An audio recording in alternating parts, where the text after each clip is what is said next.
লাহাব ছিলেন বদ মেজাজি মানুষ। আবু লাহাব যাওয়ার সময় বলে, আবু তালেব বইলা গেলাম, শেষবারের মতো মুহাম্মদকে সতর্ক করে দিও, যদি মুহাম্মদ কোরআনের দাওয়াত বন্ধ না করে আমরা মুহাম্মদকে জীবনের তরে শেষ করে দিব। বলেন নাউজুবিল্লাহ।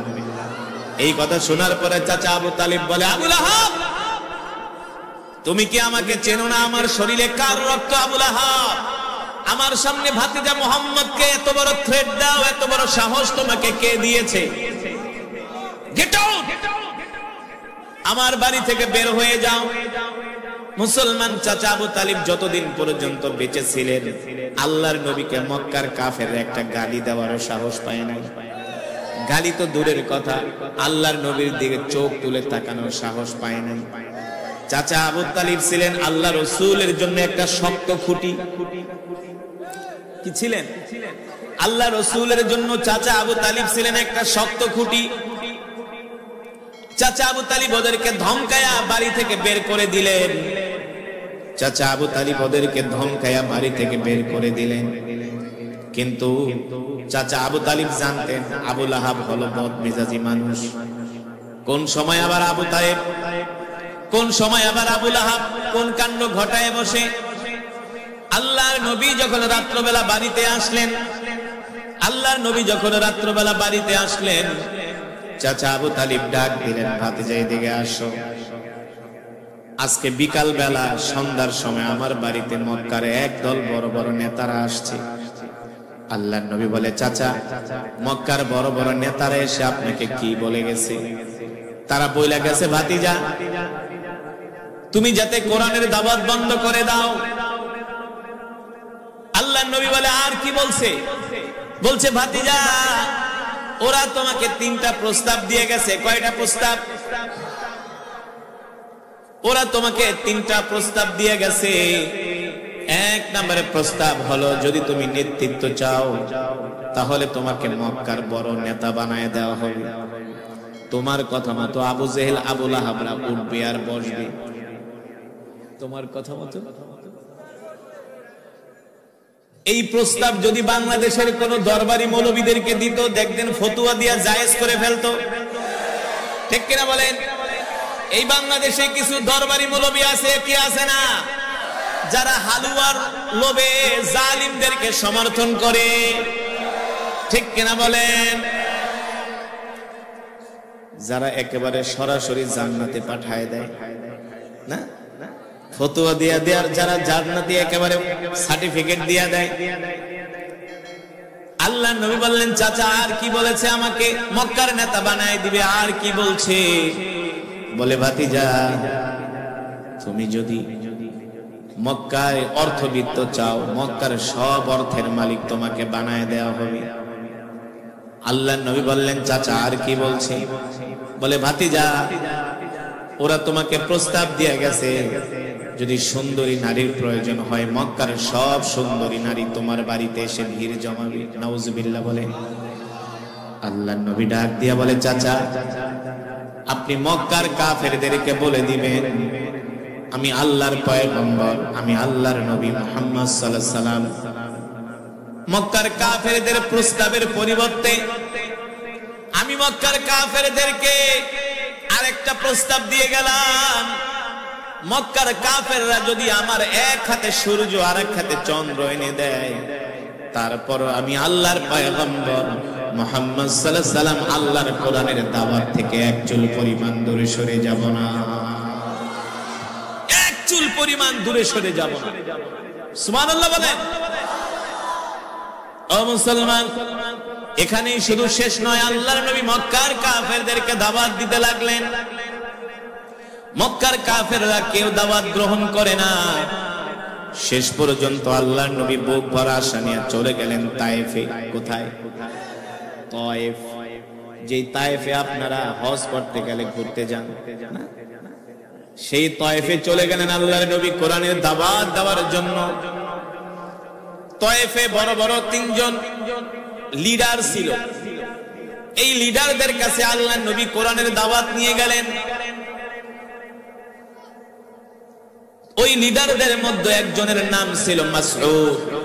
তিনি বললেন, মুহাম্মদ তুমি আমার কাছে কোরআনের দাওয়াত নিয়ে এসো না। যদি তুমি সত্য নবী হও, আমি যদি তোমার দাওয়াত গ্রহণ না করি তাহলে আমি ধ্বংস হয়ে যাব। এই কারণে তুমি আমার কাছে দাওয়াত নিয়ে এসো না, আমি তোমার চেহারা দেখতেও চাই না। নাউজুবিল্লাহ বলেন। এই জামানায় এই কিসিমের কিছু মানুষ আছে, দেখবেন দাওয়াত ও তাবলীগের ভাইয়েরা দাওয়াত নিয়ে গেলে দেখলেই দৌড় মারে, বাথরুমে যায় পালায়, ঘরের ভিতরে যায় দরজা লাগায়, আলেমদের সামনে আসতে চায় না। ঠিক কিনা বলেন? স্ত্রীকে শিখায় দেয়, হুজুরে যদি আমার কথা জিজ্ঞেস করে বলবা বাড়িতে নাই। ঠিক কিনা বলেন? আর এক শয়তান ছিল, তার নাম হলো হাবিব। আবার মনে করবেন না ওরা মুসলমান, সবগুলো মূর্তি পূজক। তায়েফের আর একজন নেতা, তার নাম হলো হাবিব। তিনি বললেন, মুহাম্মদ, তোমার মতো এমন গরিব মানুষকে আল্লাহ নবী কেন বানাবে? নাউজুবিল্লাহ বলেন। মক্কায় এত ধনী ধনী মানুষ থাকতে তোমার মতো গরিব মানুষকে আল্লাহ কেন নবী বানাবে? সুতরাং আমি তোমাকে নবী হিসাবে মানি না। নাউজুবিল্লাহ। তৃতীয় জন এইভাবে দাওয়াত প্রত্যাখ্যান করলেন। আল্লাহ নবীকে, আল্লাহ নবীর শুধু দাওয়াত তারা প্রত্যাখ্যান করলেন না, আল্লাহ নবীকে তায়েফের যুবকদেরকে লেলিয়ে দিলেন, শিখায় দিলেন, এই যে যুবককে দেখতেছো, এই যুবককে তোমরা পাথর মারো, যে যত বেশি পাথর মারতে পারবা তাকে তত পুরস্কার দেওয়া হবে। জোরে বলেন নাউজুবিল্লাহ। হুয়া মাজনুন, এই যুবক হলো একটা পাগল। নাউজুবিল্লাহ। এই যুবক হলো একটা জাদুকর। এই যুবককে যত বেশি পাথর মারতে পারবা তাকে তত বড় পুরস্কার দেওয়া হবে। নাউজুবিল্লাহ। এ মুসলমান যুবক বন্ধুরা, এই কোরআনের দাওয়াত দেওয়ার কারণে আল্লাহর নবীকে মক্কার কাফেরেরা 1 মাইল 2 মাইল, তায়েফের কাফেরা 3 মাইল না 5 মাইল রাস্তা আল্লাহর নবীকে দৌড়াইছে আর পাগলের মতো পাথর মেরেছে। নাউজুবিল্লাহ। এক একটা পাথরের আঘাতে আল্লাহর নবীর শরীর ক্ষত বিক্ষত হয়ে গেছে, আল্লাহর নবীর রক্তে জামা মোবারক ভিজে গেছে। শুধু এখানেই শেষ নয়, এক দুষ্ট কাফের এসে বলে, মুহাম্মদ, তুমি যেই পাও দিয়া হেঁটে হেঁটে তায়েফে এসেছো, এই পা শেষ করে দিব, আর যাতে কোনোদিন তায়েফে আসতে না পারে। এই কথা বলে আল্লাহর নবী রাহমাতুল লিল আলামিনের ডান পা মোবারকে একটা পাথর মেরেছে। আল্লাহর নবী দাঁড়ানো অবস্থায় ছিল, দাঁড়ানো থেকে আল্লাহর নবী জমিনে পড়ে গেছে, রক্তে আল্লাহর নবীর জুতা পর্যন্ত ভিজে গেছে। সাথে ছিলেন যায়েদ রাদিয়াল্লাহু তাআলা আনহু। আল্লাহর নবী ডাক দিলেন, যায়েদ আমাকে ধরো। যায়েদ রাদিয়াল্লাহু তাআলা আনহু আল্লাহর নবীকে ধরলেন, আর আল্লাহর নবী খুঁড়িয়ে খুঁড়িয়ে তায়েফের ময়দানে হাঁটতেছে। বুঝেন নাই? খুঁড়িয়ে খুঁড়িয়ে আল্লাহর নবী তায়েফের ময়দানে হাঁটতেছে। আল্লাহর নবী বললেন, যায়েদ আমাকে কোন এক জায়গায় নিয়ে বসাও, একটা ছাওয়ার ভিতরে বসাও, একটা গাছের নিচে বসাও, আমি আর পারতেছি না। আল্লাহর নবীকে যখন একটা গাছের নিচে নিয়ে বসালেন, ওই জায়গাটা ছিল একটা আঙ্গুরের বাগান। কিসের বাগান? ওই বাগানের মালিকের নাম হলো উতবা। নাম শুনছেন?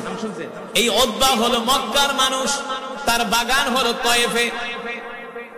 ওই বাগানের নিচে বসে বসে আল্লাহর নবী বলতেছে, যায়েদ আমার পায়ে যে জুতা পরা, এই জুতাটা টান দিয়ে খুলে দাও। যায়েদ রাদিয়াল্লাহু তাআলা আনহু যখন জুতাটা টান মারলেন, আল্লাহর নবী বলে, যায়েদ রে, এত জোরে টান মেরো না, মনে হয় জুতার সাথে আমার জানটা বের হয়ে যাচ্ছে, আমার কলিজাটা বের হয়ে যাচ্ছে, রক্তে জুতা লেগে গেছে পায়ের সাথে। ও যুবক ও মুসলমান, একবার চিন্তা করেন, আল্লাহর নবী দ্বীনের জন্য, ইসলামের জন্য কত কষ্ট করেছেন। কেন কষ্ট করেছেন? ইন্নাদ দীনা ইনদাল্লাহিল ইসলাম, আল্লাহর কাছে মনোনীত ধর্ম হলো ইসলাম। ঠিক কিনা বলেন? আল-ইয়াওমা আকমালতু লাকুম দীনাকুম ওয়া আতমামতু আলাইকুম নি'মাতি ওয়া রাদিতু লাকুমুল ইসলাম দীনা। একমাত্র কমপ্লিট জীবন ব্যবস্থার নাম হলো ইসলাম। ঠিক কিনা বলেন মুসলমান? এবার আল্লাহর নবী, বিশ্ব নবী রাহমাতুল লিল আলামিন ওই আঙ্গুরের বাগানের নিচে বসে আছে। ওই বাগানের মালিক ছিলেন উতবা। দূর থেকে আল্লাহর নবীকে তাকায় তাকায় উতবা দেখতেছে। উতবা দেখা উতবার মায়া লেগে গেছে, হায়রে মোহাম্মদ তো আমাদের ভাতিজা, আমাদের মক্কার মানুষ, মোহাম্মদের মতো এত ভালো মানুষ মক্কায় একজনও নাই। এই ভালো মানুষটাকে তায়েফের মানুষগুলা এমন ভাবে পাথর মারলো, আমরাও তো কোনোদিন মোহাম্মদের গায়ে হাত দেই নাই, কারণ মোহাম্মদ তার চরিত্র ফুলের চেয়েও পবিত্র, ঠিক কিনা বলেন? মোহাম্মদ কোন মানুষকে কষ্ট দেয় না, মানুষের উপকার করে, মানুষের সেবা করে, মানুষের খেদমত করে, মানুষকে ভালোবাসে। মোহাম্মদ এমন একজন যুবক যে কিনা মানুষের বোঝা নিজের মাথায় বহন করে দেয়। এই মোহাম্মদকে তায়েফের মানুষরা এভাবে পাথর মারলো। আল্লাহর নবী এই অবস্থা দেখে উতবার মায়া লেগে গেল। উতবা তার গোলাম মালিককে ডাক দিল, হে মালি এদিকে আয়, ওই যে যুবকটা বসে আছে ওই যুবককে নিয়ে কিছু আঙ্গুর দিয়ে আয়। উতবার গোলাম মালি যখন এক পেয়ালা আঙ্গুর নিয়ে আল্লাহ রাসূলের কাছে আসলেন, আল্লাহর নবী 3 দিন পর্যন্ত কিছু খান না। 3 দিন পর্যন্ত আল্লাহর নবী কিছু খায় নাই। প্রচন্ড ক্লান্ত, পরিশ্রান্ত, পিপাসার্ত, ক্ষুধার্ত আল্লাহ রাসূল একটা আঙ্গুর আল্লাহর নবী হাতে নিয়ে বিসমিল্লাহ বলে মুখে দিলেন। বিসমিল্লাহ বলার সাথে সাথে উতবার গোলাম মালি বলতেছে, মিন আইনা জিতা, কোত্থেকে আসছেন আপনি? আল্লাহ রাসূল বলতেছেন, জিনা মিনাল মক্কা, আমি মক্কা থেকে আসছি। এবার মালি বলে, সত্যি করে বলেন আপনার নাম কি? আল্লাহর নবী বলে, আমার নাম হলো মুহাম্মদ ইবনে আব্দুল্লাহ। আল্লাহর নবী বলে, তুমি আমার নাম জিজ্ঞেস করলা, তোমার নাম কি? বলে, আমার নাম মালি। তোমার বাড়ি কোথায়? বলে, আমার বাড়ি হলো নিনাওয়া শহরে। তোমার বাড়ি যদি নিনাওয়া শহরে হয়, সেখানে তো আমার একজন ভাই আছে। বলে, আপনার ভাইয়ের নাম কি? বলে, আমার ভাইয়ের নাম হলো ইউনুস বাত্তা আলাইহিস সালাম। সুবহানাল্লাহ বলেন। ওই গোলাম ডাক দিয়া বলল, আপনি ইউনুসকে কিভাবে চিনেন? ইউনুস আলাইহিস সালাম সে তো আল্লাহর নবী, সে তো আল্লাহর পয়গম্বর।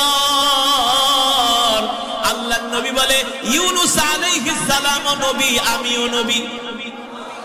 জোরে বলেন সুবহানাল্লাহ। এই কথা বলার পরে উতবার গোলাম আল্লাহর নবীর দিকে তাকায় বলে, তাহলে আপনি কি শেষ জামানার পয়গম্বর? বলে, আমি হলাম শেষ জামানার নবী, আমার পরে আর কোন নবী আসবে না। আল্লাহু আকবার। এই কথা শোনার পরে উতবার গোলাম মারি আল্লাহ রাসূলের কপাল মোবারক একটা চুমু দিলেন, আর হাত দুইখানা বাড়ায় দিয়া বললেন, ওগো আল্লাহর নবী, আমি শুনেছি শেষ জামানায় একজন নবীর আবির্ভাব ঘটবে, যার নাম হবে মুহাম্মদ ইবনে আব্দুল্লাহ। তিনি মক্কা থেকে কালেমার দাওয়াত দেওয়ার জন্য তায়েফে আসবে, আর আমি আপনাকে পাওয়ার জন্যই আঙ্গুরের বাগানে গোলামি করতেছি। আপনি আর দেরি করবেন না, এখনই আমাকে কালেমা পড়ায় মুসলমান বানায় দেন। জোরে বলেন সুবহানাল্লাহ। উতবার গোলাম মালিকে কালেমা পড়ে মুসলমান বানিয়ে দেওয়া হলো। উতবার গোলাম মুসলমান হয়ে গেছে। এবার উতবা ডাক দিছে, এই এদিকে, ওই যুবকের সাথে এত কথা কি বলো? বলে, বললে আপনার সমস্যা কি? ওই যুবক হলো একটা পাগল, নাউজুবিল্লাহ। ওই যুবক হলো একটা জাদুকর, মানুষকে দেখলেই মুহূর্তের মধ্যে জাদু করে ফেলে, তোকেও জাদু করবে। উতবার গোলাম বলে, একটু আগে না আপনি বললেন সে ভালো মানুষ, এখন আবার পাগল বলতেছেন, কারণ কি? পাগল বলার কারণ হলো, যদি উতবার গোলাম কালেমা পড়ে মুসলমান হয়ে যায়, তাহলে সবকিছু ফাঁস হয়ে যাবে, ঠিক কিনা বলেন? উতবার গোলাম ডাক দিয়া বলে, মুনিব, আপনি যাকে পাগল বলতেছেন আসলে সে পাগল না, আপনি হলেন পাগল, আপনি হলেন মিথ্যাবাদী, আর সে হলো আল্লাহর নবী। জোরে বলেন সুবহানাল্লাহ। সে হলেন আল্লাহর নবী, কোনো সন্দেহ নাই। আল্লাহু আকবার। এবার আল্লাহর নবী উতবার গোলাম মালিকে কালেমা পড়ায় মুসলমান বানায় দিলেন। আল্লাহর নবী রাহমাতুল লিল আলামিন আবার তিনি তায়েফ থেকে মক্কায় চলে আসলেন। মক্কার কিছু নেতারা আল্লাহ রাসূলকে আবার মক্কায় নিয়ে গেলেন। আল্লাহ নবী সেখানে কালেমার দাওয়াত দেন। আবার মক্কার কাফেরেরা আল্লাহ রাসূলের উপরে অত্যাচার করেন, জুলুম করেন, নির্যাতন করেন। এতটাই জুলুমের মাত্রা, নির্যাতনের মাত্রা বাড়িয়ে দেওয়া হয়েছে, এতটাই জুলুমের মাত্রা আল্লাহ রাসূলের উপরে বাড়িয়ে দেওয়া হয়েছে। আল্লাহ তাআলা ডাক দিয়ে বললেন, হাবিব, এই মক্কায় থাকা আপনার জন্য এখন আর নিরাপদ না। আপনি মক্কা থেকে হিজরত করে মদিনায় চলে যাবেন, যে কোনো সময় নির্দেশ আসতে পারে। আল্লাহু আকবার। আল্লাহর নবী হযরত আবু বকরকে বললেন, আবু বকর রেডি থাকবেন, যে কোনো সময় হিজরতের ডাক আসতে পারে। সাইয়েদনা আবু বকর রেডি থাকলেন, হিজরতের ডাক চলে আসলো। সাইয়েদনা আবু বকর সহ আল্লাহর নবীকে নিয়ে মক্কা থেকে মদিনায় হিজরত শুরু করে দিলেন। সাইয়েদনা আবু বকর বলেন, মক্কা থেকে মদিনার দূরত্ব হলো 550 কিলোমিটার। এটা তো এখনকার রাস্তা, কিন্তু 1450 বছর আগে 550 হবে না, 1500 কিলোমিটার হবে। কারণ ওই সময় কোনো আধুনিক রাস্তাঘাট ছিল না। ছিল? ওই সময় কোনো আধুনিক রাস্তাঘাট ছিল না।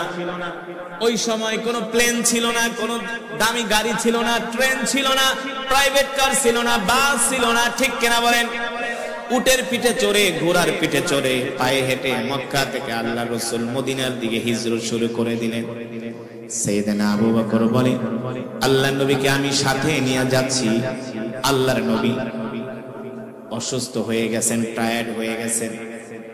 আমি আল্লাহর নবীকে রাহমাতুল লিল আলামিনকে দেখলাম প্রচন্ড রৌদ্রের মধ্যে, একে তো সূর্যের তাপ, আর একে তো মরুভূমির উত্তপ্ত বালুগুলো গরম হয়ে গেছে, পাথরগুলো গরম হয়ে গেছে। আল্লাহর নবী যখন উত্তপ্ত পাথরের উপরে পাড়া দেয়, সাথে সাথে আল্লাহর নবীর বরকতে পাথর তুলার মতো নরম হয়ে যায়।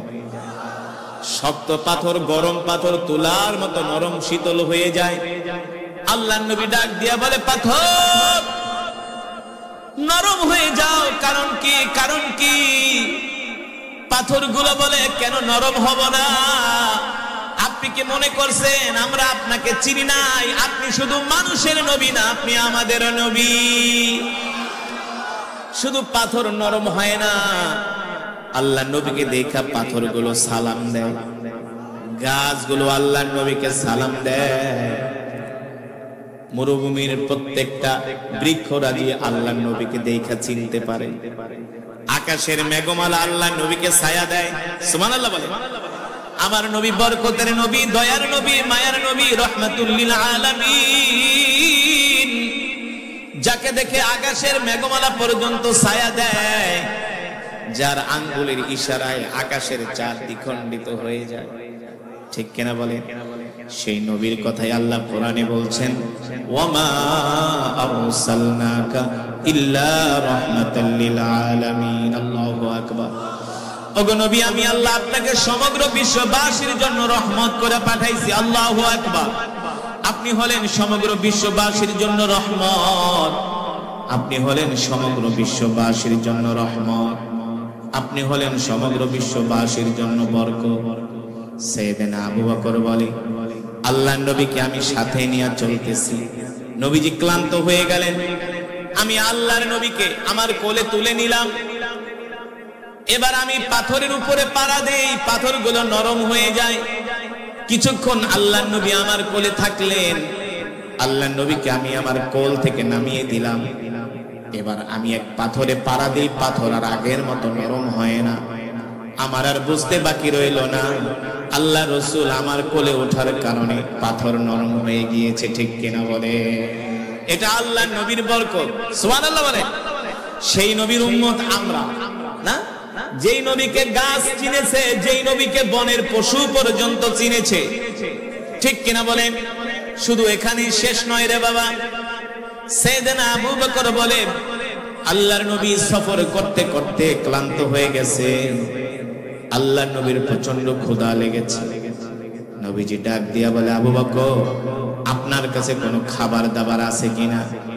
সাইয়েদনা আবু বকর বলে, ও আল্লাহর নবী, খাবার দাবার যা এনেছিলাম সব শেষ হয়ে গেছে, কোনো পানি আছে কিনা? সাইয়েদনা আবু বকর বলে, ও আল্লাহর নবী, পানি ঠানি যা এনেছিলাম সব শেষ হয়ে গেছে। সাইয়েদনা আবু বকর বলেন, আল্লাহর নবী আমার কাছে খাবার চেয়েছেন, নবীজিকে খাবার দিতে পারবো না, এর চাইতে কষ্টের কিছু হতে পারে না? পারে? আল্লাহ রাসূলের পিপাসা লেগেছে। সাইয়েদনা আবু বকর বলে, আল্লাহর নবীকে আমি পানি খেতে দিতে পারবো না, খাবার খেতে দিতে পারবো না, এর চেয়ে আমার কাছে কষ্টের কিছু হতে পারে না। আল্লাহর নবী ডাক দিয়া বলে, আবু বকর, যদি কোনো খাবার না থাকে, পানি না থাকে, দেখেন তো মরুভূমির মধ্যে কোনো ঘর বাড়ি দেখা যায় কিনা। আমি চিন্তা করলাম, বিশাল এই মরুভূমি, কয়েকশো কিলোমিটারের মধ্যে কোনো বাড়িঘর নাই, এইখানে বাড়িঘর কোথায় পাবো? আল্লাহর নবী রাহমাতুল লিল আলামিন তার পবিত্র জবান মোবারক দিয়া এই কথা বলার সাথে সাথে সাইয়েদনা আবু বকর দেখেন মরুভূমির মধ্যে একটা ঘর দেখা যায়। কি দেখা যায়? একটা ঘর দেখা যায়। সাইয়েদনা আবু বকর আল্লাহর নবীকে ডাক দিয়ে বলে, ওগো নবীজি, ওই যে মরুভূমির মধ্যে একটা ঘর দেখা যায়। আল্লাহর নবী বলে, আবু বকর চলেন আমরা ওই বাড়িতে যাই বিশ্রাম নিব, ওই বাড়িতে যাই আমরা মেহমানদারি গ্রহণ করব। এবার আল্লাহর নবীকে হাত ধরে ধরে সাইয়েদনা আবু বকর রাদিয়াল্লাহু তাআলা আনহু ওই বাড়ির দিকে নিয়ে যাচ্ছেন। হাঁটতে হাঁটতে যখন বাড়ির সামনে গেলেন, যে দেখেন ঘরের ভিতর থেকে দরজা লাগানো। সাইয়েদনা আবু বকর ঘরের দরজার সামনে দাঁড়িয়ে নক করলেন, ইফতাহিল বাব, ইফতাহিল বাব, দরজা খোলো, কে আছো ঘরের ভিতরে? একবার, দুইবার, তিনবার বলার পরে দরজা খোলে না।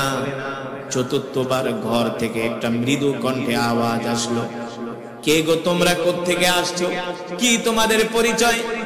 বলে, আমরা মক্কা থেকে আসছি, মদিনায় যাব। জিনা মিনাল মক্কা ইলাল মদিনা, আমরা দুইজন মুসাফির তোমার বাড়িতে আসছি। শোনো, আমরা দুইজন পথিক, ঘরের দরজাটা খোলো, যদি তোমার ঘরে কোনো খাবার থাকে মুসাফিরদেরকে একটু মেহমানদারি করাও, মুসাফিরদেরকে একটু খাবার দাও। ভিতরে থেকে আওয়াজ আসলো, আনা ফাকিরুন জিদ্দান, নাহনু ফাকিরুন জিদ্দান, আমরা গরিব মানুষ, কোত্থেকে আমরা খাবার পাবো?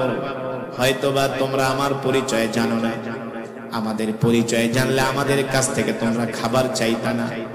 আমার স্বামীর নাম হলো আবু মাবাদ, তিনি বকরি চড়ানোর জন্য মাঠে চলে গেছে। আমার নাম হলো উম্মে মাবাদ, আমাকে ঘরে রেখে গেছে। আমার স্বামী পানির যে মশক সেটা সাথে নিয়ে গেছে, আসার সময় মরুভূমির কূপ থেকে পানি নিয়ে আসি। আর আমাদের খাবার দাবার হলো, আমরা গাছ থেকে কিছু খেজুর পারি, আর আমরা বকরির দুধ আর কিছু সামান্য খাবার খেয়ে আমরা জীবন কাটাই। আমাদের ঘর বাড়ি দেখেই তো বুঝতেছো আমরা গরিব মানুষ। এবার সাইয়েদনা আবু বকর বলে, তাহলে একটু পানি ঠানি দাও। বলে, পানিও নাই, খাবারও নাই, পানিও নাই। আল্লাহর নবী বলে, আবু বকর, ওদের কাছে খাবারও নাই, পানিও নাই, একটা কাজ করেন, উম্মে মাবাদের ঘরের সামনে একটা বকরি বাঁধা। কি বাঁধা? উম্মে মাবাদ থেকে অনুমতি আনেন, ওই বকরি থেকে আমরা দুধ দহন করে দুইজনে পান করি। ওই বকরি থেকে আমরা দুধ দহন করে দুধ দয়া দুইজনে পান করে তৃষ্ণা নিবারণ করি। সাইয়েদনা আবু বকর বললেন, উম্মে মাবাদ, যদি কিছু মনে না করেন, আপনার ঘরের সামনে একটা বকরি বাঁধা আছে, অনুমতি দেন, সেখান থেকে আমরা ওই বকরি থেকে একটু দুধ দোয়ায় আমরা দুইজনে পান করি। উম্মে মাবাদ ডাক দিয়া বলে, পথিক, আপনি হয়তো বা জানেন না, ঘরের সামনে যে বকরি বাঁধা, এই বকরিটা হলো একটা অসুস্থ বকরি, হাঁটতে পারে না, চলতে পারে না, প্রতিবন্ধী। এই কারণে তাকে ঘাস খাওয়ানোর জন্য মাঠেও নিয়ে যাওয়া হয় না। এই বকরি এতটা প্রতিবন্ধী, দাঁড়াতেও পারে না। আল্লাহর নবী ডাক দিয়া বলে, আবু বকর, আপনি শুধু উম্মে মাবাদ থেকে অনুমতি আনেন, দুধ দোয়ানোর দায়িত্ব আমার। জোরে বলেন সুবহানাল্লাহ। সাইয়েদনা আবু বকরের ইয়াকিনের বিশ্বাস হলো, আল্লাহর নবী যেহেতু বলছেন, নিশ্চয়ই অসুস্থ বকরি থেকে দুধ বের। নবী হলেন রহমতের নবী, নবী হলেন বরকতের নবী, ঠিক কিনা বলেন? যেই রাসূলের মুখের থুতু মোবারকের কারণে লবণাক্ত পানি মিষ্ট হয়ে যায় না, যেই রাসূল মরুভূমির মধ্যে দিয়ে হাঁটলে আকাশের মেঘমালা ছায়া দেয়, যে রাসূল মৃত গাছের নিচে বসার সাথে সাথে গাছ জীবিত হয়ে যায়, সাইয়েদনা আবু বকরের বিশ্বাস, আল্লাহর নবী এই বকরি থেকে অবশ্যই দুধ দোয়াতে পারবেন। কিন্তু যিনি মহিলা, তিনি তো আর জানেন না তার বাড়িতে কে আসছে। জানে? তিনি তো আর নবীর পরিচয় জানেন না। সাইয়েদনা আবু বকর রাদিয়াল্লাহু তাআলা আনহু একবার, দুইবার, তিনবার অনুমতি চাওয়ার পরে মহিলা রাগ করছে। কি করছে? পথিক বুঝো না? অসুস্থ বকরি বারবার বলি দুধ দিবে না, বুঝো না আমার কথা? সাইয়েদনা আবু বকর বলে, উম্মে মাবাদ, রাগ করো না, রাগ করো না, অনুমতি দাও। এবার মহিলা মানুষ রাগ করে, ঠিক আছে, পারলে দুধ দোয়ায় খাও, পান করো, আমার কোনো আফসোস নাই। এবার উম্মে মাবাদ অনুমতি দিলেন। আল্লাহর নবী বলে, আবু বকর, দুধ যে দোয়াবো রাখবো কোথায়? পাত্র তো লাগবে। একটা পাত্র উম্মে মাবাদের থেকে চেয়ে নিয়ে আসেন। উম্মে মাবাদ একটা ছোট পাত্র দিলেন। আল্লাহর নবী বললেন, আবু বকর, ছোট পাত্রে হবে না, বড় পাত্র লাগবে। মহিলা আরো রাগ করছে, কেমনি অসুস্থ বকরি দুধ দেয় না, আবার কে বড় পাত্র? দেখি কে আসছে, এতবার জ্বালায় ডিস্টার্ব করে। উম্মে মাবাদ বলে, আমি যখন ঘরের দরজা খুললাম আর বাহিরের দিকে তাকাইলাম, আল্লাহি রব্বিল কাবা, রবের কাবার কসম খেয়ে বলি, আমি দেখি আমার বাড়ির উঠানে একজন যুবক দাঁড়ানো। আমি যুবকের চেহারার দিকে তাকাই আর চাঁদের দিকে, চাঁদের কথা মনে করি। আমি বারবার যুবকের চেহারার দিকে তাকাই আর চাঁদের কথা মনে করি। চাঁদ সুন্দর নাকি যুবক সুন্দর? চাঁদ সুন্দর নাকি যুবক সুন্দর? উম্মে মাবাদ বলে, আল্লাহি রব্বিল কাবা, রবের কাবার কসম খায়া বলি, চাঁদের চেয়েও এই যুবক সুন্দর। যুবকের চেহারা দেখার পরে আমি আমার আর দৃষ্টি ফিরাতে পারি না। যতই যুবকের দিকে তাকাই, ততই যুবকের দিকে তাকায় থাকতে মন চায়, ততই যুবকের জন্য মায়া লাগে। সুবহানাল্লাহ বলেন। এবার উম্মে মাবাদ ঘর থেকে বড় একটা পাত্র দিলেন। আল্লাহ নবী পাত্রটা হাতে নিয়ে ওই বকরির কাছে গেলেন। বকরির সামনে দাঁড়ানোর সাথে সাথে বকরিটা আল্লাহ নবীকে দেখা অসুস্থ বকরি সুস্থ হয়ে গেছে। আরো আসতে পারেন সুবহানাল্লাহ। এবার বকরি আল্লাহ নবীকে সালাম দেয়, আসসালামু আলাইকা ইয়া রাসূলুল্লাহ। আল্লাহ নবী ডাক দিয়া বলে, বকরি সালাম দিলা কারণ কি? বকরি বলে, কেন সালাম দিব না? আপনি কি মনে করছেন আপনাকে আমি চিনি নাই? আপনি শুধু মানুষের নবী না, আপনি আমারও নবী। জোরে বলেন সুবহানাল্লাহ। ওগো আল্লাহর নবী, আমি ছিলাম অসুস্থ বকরি, আপনাকে দেখার সাথে সাথে আল্লাহ আমাকে সুস্থ করে দিয়েছে। এবার অসুস্থ বকরি আল্লাহর নবীর দিকে হেঁটে হেঁটে আসতেছেন। আল্লাহর নবী বসছেন, বকরিটা এসে আল্লাহ রাসূলের কানের সাথে তার মুখ লাগায়া এবার বকরি আল্লাহ রাসূলের সাথে কথা বলতেছে। সব দৃশ্য উম্মে মাবাদ ঘর থেকে দেখতেছে। বকরি কান্না করে আর বলে, ওগো নবীজি, এতদিন আমি অসুস্থ ছিলাম, আমার মালিক আমাকে খাবার দেয় না, মরুভূমিতে নিয়ে যায় না, আদর করে না। অসুস্থ হওয়ার কারণে আমি বাচ্চা দিতে পারি না, দুধ দিতে পারি না। আজকে আপনাকে দেখার পরে আল্লাহ আমাকে সুস্থ করে দিয়েছে, আপনার বরকতে আল্লাহ আমাকে সুস্থ করে দিয়েছে। আল্লাহু আকবার। এবার বকরি বলতেছেন, ওগো নবী, আপনি আমাকে দোয়া করে দেন আমি যাতে চিরজীবন সুস্থ থাকি। আল্লাহ নবী বকরিকে দোয়া করে দিলেন। নবীজি বকরিকে ডাক দিয়ে বলে, শোনো, আমি তোমার থেকে একটু দুধ দহন করব, দুধ দোয়াবো, তুমি কি অনুমতি দিবে কিনা? এই কথা বলার সাথে সাথে বকরি তার দুইটা পা দুই দিকে দিয়ে স্তনটা বের করে দিছে। আল্লাহ নবী বিসমিল্লাহ বলে বকরির স্তনে হাত দেওয়ার সাথে সাথে স্তন দুধে ভরপুর হয়ে গেছে। জোরে বলেন সুবহানাল্লাহ। এবার বকরি ডাক দিয়া বলে, গো আল্লাহর নবী রাহমাতুল লিল আলামিন, তাড়াতাড়ি করে আমার থেকে দুধ দহন করেন, আমি আর দুধের ভার নিতে পারি না। আল্লাহর নবী এবার দুধ দহন করতেছে। দুধ দোয়াতে দোয়াতে একেবারে বিশাল পাত্র ভরে গেছে। এবার পাত্র ভরার পরে আল্লাহর নবী আবু বকরকে ডাক দিয়ে বলে, আবু বকর, আপনি পান করেন। সাইয়েদনা আবু বকর বলে, না, আপনি আগে পান করেন। আল্লাহর নবী বলে, না, আপনি আগে পান করেন। সাইয়েদনা আবু বকর বলে, না, আপনি আগে পান করেন। আল্লাহর নবী সাইয়েদনা আবু বকরকে দুধ পান করালেন। এবার আল্লাহর নবী নিজে দুধ পান করলেন। জিজ্ঞেস করলেন, আবু বকর দেখেন তো দুধের অবস্থা কেমন? সাইয়েদনা আবু বকর বলে, ওগো আল্লাহর নবী, আপনি তো বরকতের নবী, দুধ যেমন আছে তেমনই ছিল, এক ফোঁটাও কমে নাই। এবার আল্লাহর নবী বলে, যান দুধের পাত্রটা উম্মে মাবাদকে দিয়ে আসেন।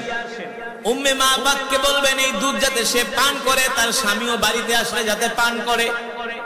এবার এক পাত্র দুধ উম্মে মাবাদকে দিয়া সাইয়েদনা আবু বকর বলে, উম্মে মাবাদ, আমরা আমাদের সফরের উদ্দেশ্যে বের হয়ে গেলাম। আবার তারা মদিনার উদ্দেশ্যে যাত্রা শুরু করলেন। উম্মে মাবাদ বলে, আমি ঘর থেকে লাফ দিয়া বের হলাম, দেখি যুবক মুহাম্মদ তার পুরো শরীরের ঘ্রাণে আমার বাড়িটা পুরো ঘ্রাণ ছড়ায় গেছে। আজকে যুবক মুহাম্মদ আল্লাহর পয়গম্বর আমার বাড়িতে ঢোকার পরে আমার বাড়ির চেহারা পাল্টে গেছে। উম্মে মাবাদ বলে, যুবক মুহাম্মদ মরুভূমির মধ্যে দিয়া হেঁটে যায়, দেখি আকাশের মেঘ যুবক মুহাম্মদের মাথার উপরে ছায়া দেয়। আমি ডাক দিয়া বলে, এ অতিথি, এ মুসাফির, বরকতের মেহমান, তোমরা যেও না, তোমাদের মতো বরকতের মেহমান আমি আজ পর্যন্ত কোনোদিন দেখি নাই। আল্লাহু আকবার। আল্লাহ রাসূল সাইয়েদনা আবু বকরকে নিয়ে মদিনার উদ্দেশ্যে বের হয়ে গেলেন। পরন্ত বিকেল হয়ে গেল। উম্মে মাবাদের স্বামী আবু মাবাদ বকরি চড়াইয়া যখন বাড়িতে আসলেন, আসার পরে বাড়িতে পা দেওয়ার সাথে সাথে দেখেন আজকে বাড়ির চেহারা অন্যরকম হয়ে গেছে। বাড়ির মধ্যে শুধু ঘেরান আর ঘেরান।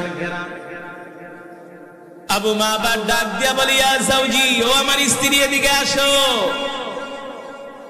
আজকে বাড়ির মধ্যে এত ঘেরান, এই ঘেরান কোত্থেকে আসলো? উম্মে মাবাদ বলে, স্বামী গো, ঘরে ঢোকেন, আপনার সাথে কথা আছে।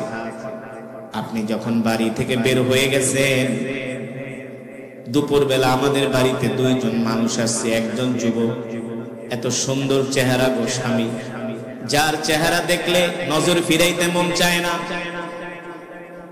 আমি বলি, যার চেহারা চাঁদের চেয়েও সুন্দর, যার চুলগুলো এত সুন্দর, নাক চোখগুলো এত সুন্দর যুবক আমি আজ পর্যন্ত কোনোদিন দেখি নাই।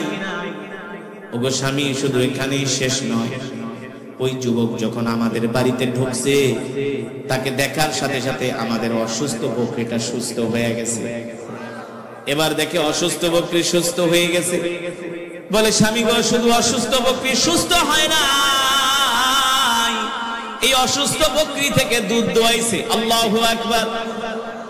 এক পাত্র দুধ আমাদেরকে হাদিয়া দিয়ে গেছে। আবু মাবাদ ডাইকা বলে, স্ত্রী কোন দিকে গেছে? বলে, যুবক দুইজন এই দিকে গেছে, একজন যুবক আর একজন একটু বৃদ্ধ।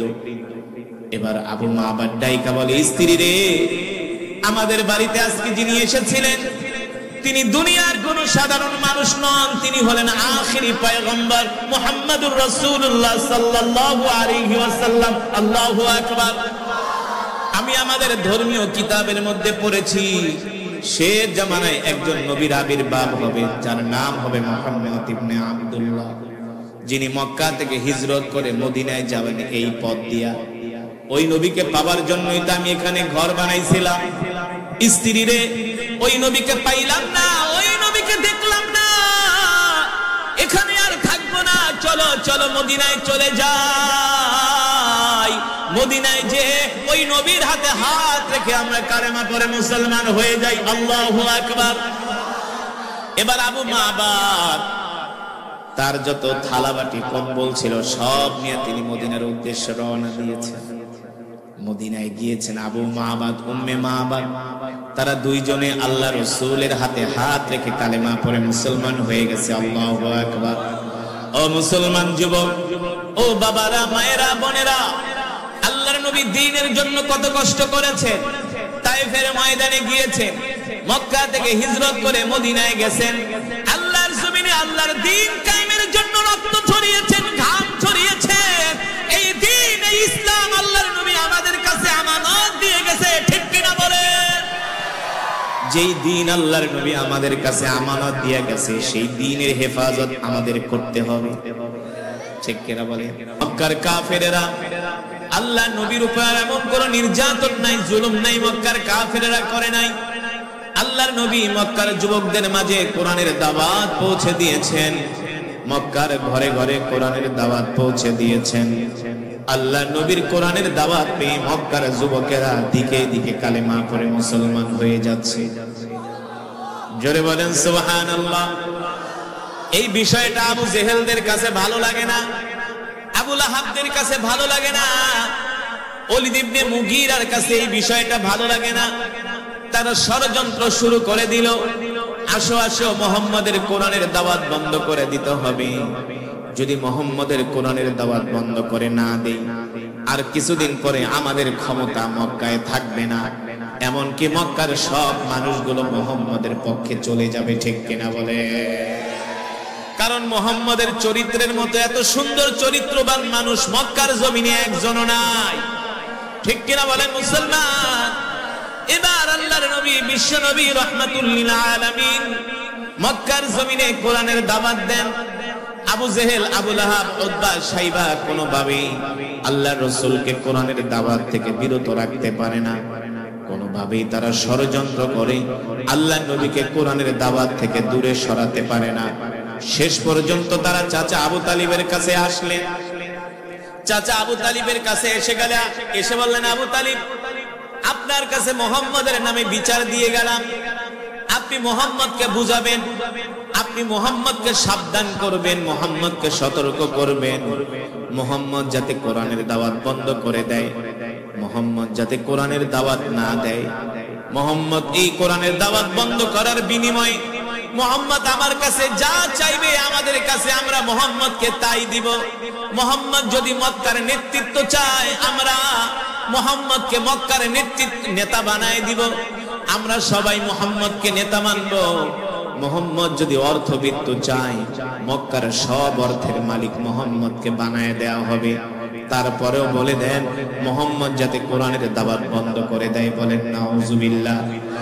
তৃতীয় নম্বরে তারা আর একটা অপশন দিয়ে গেল, এ আবু তালিব, মুহাম্মদকে বলে দিবেন যদি মুহাম্মদ কোরআনের দাওয়াত বন্ধ করে দেয়, এর বিনিময়ে যদি মুহাম্মদ মক্কার সুন্দরী রমণীদেরকে চায়, আমরা মুহাম্মদের ঘরে মক্কার সব সুন্দরী রমণীদেরকে ঢুকাই দিয়াবো। বলেন নাউজুবিল্লাহ।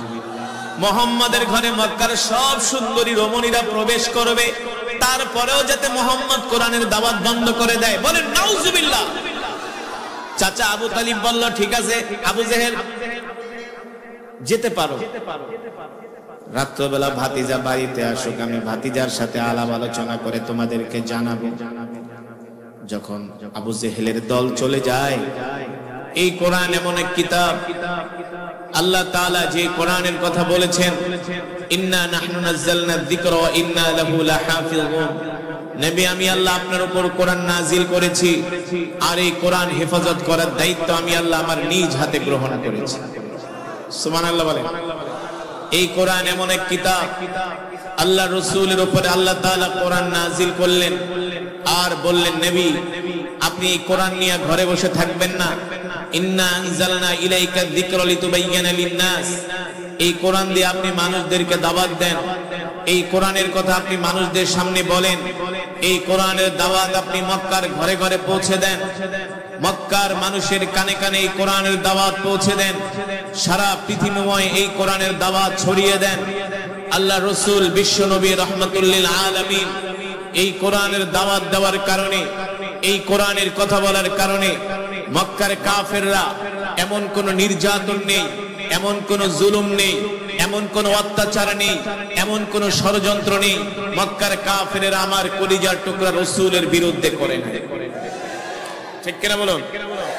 এত ষড়যন্ত্র চক্রান্ত করেও মক্কার কাফেররা আল্লাহ রাসূলকে আল্লাহর কোরআনের দাওয়াত থেকে এক চুল পরিমাণ দূরে সরাতে পারে না। ঠিক কিনা বলেন? আল্লাহ রাব্বুল আলামিন কোরআনুল কারীমে সে কথাই বলছেন, ইন্না নাহনু নাযালনা যিকরা ওয়া ইন্না লাহু লাহাফিজুন। ও নবী, আমি আল্লাহ আপনার উপর যে কোরআন নাজিল করেছি, এই কোরআন হেফাজত করার দায়িত্ব আমি আল্লাহ আমার নিজ হাতে গ্রহণ করেছি। সুবহানাল্লাহ বলেন। নবী আপনি কোরআন দিয়ে মক্কার মানুষদেরকে দাওয়াত দেন, আপনি যদি এই কোরআনের পক্ষে থাকেন, আমি আল্লাহ যেমন করে কোরআনকে হেফাজত করব, আপনাকেও হেফাজত করব। সুবহানাল্লাহ বলেন। ও মুসলমান, আল্লাহর নবী এই কোরআন নিয়ে ঘরে বসে থাকেন নাই, এই কোরআনের দাওয়াত দেওয়ার জন্য আল্লাহর নবী ময়দানে বের হয়ে গেছেন। দেখবেন কিছু কিছু মানুষ বলে আল্লাহর দিন আল্লাহ হেফাজত করবে, আল্লাহর দিন যে আল্লাহ হেফাজত করবে এই কথা কোনো কোরআন হাদিসে না। আল্লাহ আল্লাহর দিন হেফাজত করবে না। আল্লাহ যদি আল্লাহর দিন হেফাজত করে তাহলে আল্লাহ আমাদেরকে সৃষ্টি করছে কেন? বিড়ি খাওয়ার জন্য, গাঁজা খাওয়ার জন্য, ইয়াবা খাওয়ার জন্য, সিনেমা দেখার জন্য, ফুটবল খেলা করার জন্য না। আল্লাহ রাসূল আল্লাহর দ্বীন হেফাজত করেছেন, সাহাবীরা তাদের রক্ত দিয়ে আল্লাহর দ্বীন হেফাজত করেছেন। আমরা সেই বিশ্ব নবীর শিষ্য, আমরাও আমাদের রক্ত দিয়া, আমরাও আমাদের জান, আমাদের মাল দিয়া আল্লাহর জমিনে আমরা আল্লাহর দ্বীন হেফাজত করব। ঠিক কিনা বলেন?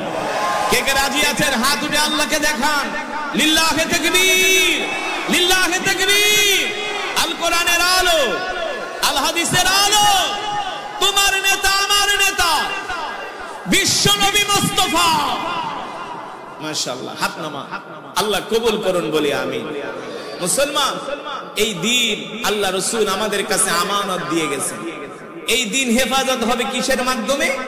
এই দ্বীন হেফাজত হবে এই ওয়াজ মাহফিলের মাধ্যমে। আপনারা দ্বীন শিখবেন, দ্বীন মানবেন। এই যে কোরআনের কালেকশন আমরা করি না, সরি, কালেকশন করার বক্তা আমি না, কালেকশন করার অন্য বক্তা আছে। আল্লাহর জমিনে আল্লাহর দ্বীন হেফাজত করার জন্য আল্লাহ তাআলা পয়গম্বর পাঠিয়েছেন, আল্লাহ তাআলা নবী রাসূল পাঠিয়েছেন। আলেম উলামারা তাদের জান দিয়া, তাদের মাল দিয়া তারা আল্লাহর জমিনে আল্লাহর দ্বীন হেফাজত করতেছেন। ঠিক কিনা বলেন? আলেমরা যে জেল খেটেছেন কিসের জন্য? ক্ষমতার জন্য? কখনো নয়। যারা এই দেশে সরকার পরিচালনা করেছিলেন তারা হারাম একটা জিনিসকে তারা হালাল করার, অবৈধ জিনিসকে তারা বৈধতা দেওয়ার চেষ্টা করেছিলেন। ঠিক কিনা বলে? অবৈধ জিনিসকে তারা বৈধতা দেওয়ার চেষ্টা করেছিলেন। ইসলামে ভাস্কর্য, মূর্তি বানানো হারাম, তারা সেটাকে বৈধতা দিতে চেয়েছিলেন। ঠিক কিনা বলে? যদি ভাস্কর্য আলেমরা সমর্থন করে তাহলে তো প্রতি মোড়ে মোড়ে ভাস্কর্য হবে। এতে করে আল্লাহর দ্বীন, যেই মূর্তির বিরুদ্ধে আল্লাহ রাসূল মক্কায় এসেছিলেন, ঠিক কিনা বলেন, সেই মূর্তিকেই কিছু মানুষ প্রতিষ্ঠা করতে চেয়েছিল। আলেম উলামারা সেই মূর্তির বিরুদ্ধে সোচ্চার হওয়ার কারণে, মূর্তির বিরুদ্ধে কথা বলার কারণে তাদেরকে জেলে যেতে হয়েছে। ঠিক না? তাদেরকে জেলে যেতে হয়েছে। সুতরাং আল্লাহর বান্দারা, আমরা জীবনে যতদিন বাঁচবো আমরা ইসলামের পক্ষে থাকবো, দ্বীনের পক্ষে থাকবো, ইনশাআল্লাহ। রাজি আছেন? আমরা 5 ওয়াক্ত নামাজ জামাতের সাথে আদায় করব, ইনশাআল্লাহ। রাজি আছেন? কয় ওয়াক্ত নামাজ? 5 ওয়াক্ত নামাজ। আল্লাহ রাসূলের সুন্নাহগুলো আমরা মানব, আল্লাহ রাসূলের সুন্নতগুলো আমরা খুঁজে করে আমাদের জীবনে বাস্তবায়িত করব, ইনশাআল্লাহ। আল্লাহ তাআলা আমাদের সকলকে তৌফিক দান করুন। দুরূদ এমন একটি ইবাদত, এমন একটি আমল। আচ্ছা বলুন, এই পৃথিবীর মালিক কে? আপনাকে আমাকে সৃষ্টি করেছেন কে? পাহাড় পর্বত, আসমান জমিন, নদী নালা কার সৃষ্টি? আল্লাহ তাআলা। এই পাশের মানুষ বলে না কেন? এদিকের মানুষ চুপ করে আছে। না, অ্যাটেনশন থাকতে হবে, খেয়াল রাখতে হবে, হুঁশ নিয়ে বয়ান শুনতে হবে। ঠিক কিনা বলেন? তাহলে বলুন, সব কিছুর মালিক আল্লাহ সুবহানাহু ওয়া তাআলা, যিনি রাজাধিরাজ, বিশাল এই সাম্রাজ্যের মালিক আল্লাহ তাআলা। যে যত বেশি আল্লাহ বলে ডাক দেয় তার ঈমানের পাওয়ার তত বেশি, তার সাথে আল্লাহ তাআলার সম্পর্ক তত বেশি। আর যে আল্লাহ তাআলার নাম শুনলে আল্লাহর নাম নিতে চায় না, ওইটা হলো ইবলিস, শয়তানের খালাতো ভাই। শয়তান ওর মুখ চাইপা ধরে যে বলিস না, আল্লাহর নাম বলিস না। ঠিক কিনা বলে? শয়তান বলে না না, আল্লাহর নাম বললে তো তুই ঈমানদার হয়ে যাবি, চুপচাপ থাক, হুজুর যা বলে এক কান দিয়ে শুনবি আর এক কান দিয়ে না। এটার কোনো সুযোগ। যেটা বলছিলাম, এই পৃথিবীর মালিক আল্লাহ তাআলা, তার কি কোনো ইবাদত করার দরকার আছে? আছে। কারণ তার ইবাদত করার জন্য তো আল্লাহ তাআলা আমাদেরকে সৃষ্টি করেছে। অসংখ্য অগণিত মাখলুক সৃষ্টি করেছেন, এমনকি আল্লাহ তাআলা ফেরেশতাকে সৃষ্টি করেছেন, ঠিক কিনা বলেন?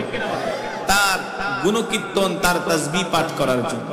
ওয়া ইম মিন শাইইন ইল্লা ইউসাব্বিহু বিহামদিহি ওয়ালাকিন লা তাফকাহুনা তাসবিহাহু। আল্লাহ তাআলা বলেন নবী, আরেকটু ঢিলে কমা। আল্লাহ তাআলা বলেন নবী, আমি আমার তাসবিহ পাঠ করার জন্য অগণিত মাখলুক সৃষ্টি করেছি, অগণিত ফেরেশতা সৃষ্টি করেছি, যারা সদা সর্বদা আমার প্রশংসা করে, ঠিক কিনা বলেন? দেখবেন সকালবেলা মৌমাছি চিনেন তো, এক জায়গার থেকে আরেক জায়গায় ওরে আর ভন ভন করে, আসলে সে ভন ভন করে না, সে আল্লাহর জিকির করে।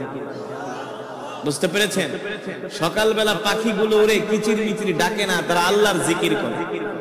শুধু মানুষই ঘুমায় থাকে, ঠিক কিনা বলেন? সেই আসমানের মালিক, জমিনের মালিক রব ডাক দিয়া বলছেন, ইন্নাল্লাহা ওয়া মালাইকাতাহু ইউসাল্লুনা আলান নবী। নবী, আপনি এমন একজন হাবিব, এমন একজন পয়গম্বর, আপনার নামে দুরূদ শুধু আপনার উম্মতরাই পড়ে না, আপনার নামে দুরূদ শুধু ফেরেশতারাই পড়ে না, স্বয়ং আমি আল্লাহ নিজে আপনার নামে দুরূদ পড়ি।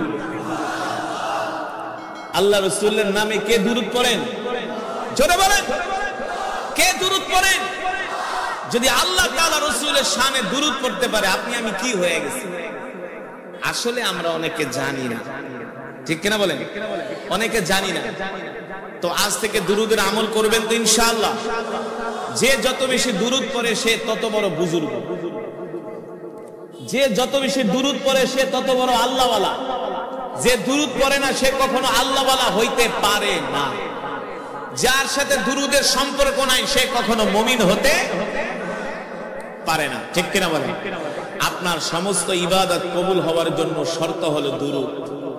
নামাজের ভিতরে কিন্তু দুরূদ পড়তে হয়, পড়তে হয় না? আত্তাহিয়াতুর পরে কয়টা দুরূদ? দুইটা দুরূদ। কয়টা দুরূদ? দুইটা দুরূদ। জানাজায়ও দুরূদ, ঠিক কিনা বলেন? দুরূদ আর দুরূদ। তো দুরূদ পড়তে হবে আবেগ দিয়ে, মোহাব্বতের সাথে, ভালোবাসার সাথে। রাজি আছেন?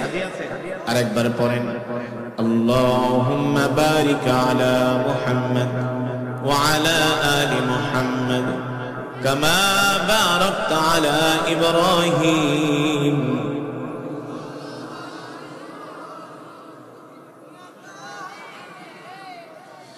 বালাগাল উলা বিকামালিহি কাশাফাদ দুজা বিজামালিহি হাসনাত জামিউ খিসালিহি।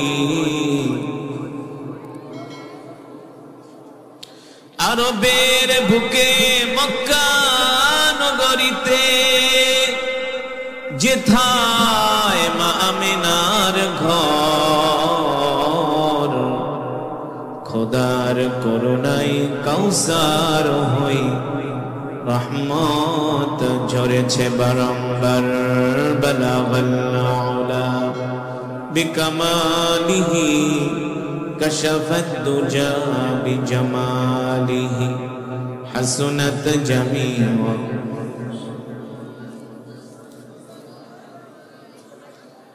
আসুন হৃদয় উজাড় করে মৃত্যুর কথা স্মরণ করে জিকির করি, লা ইলাহা ইল্লাল্লাহ, লা ইলাহা ইল্লাল্লাহ, লা ইলাহা ইল্লাল্লাহ, লা ইলাহা,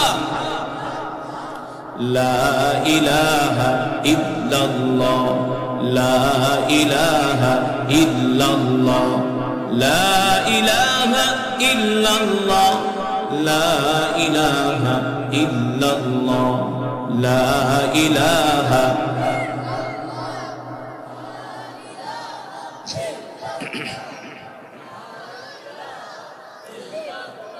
লা ইলাহা ইল্লাল্লাহ মুহাম্মাদুর রাসূলুল্লাহ।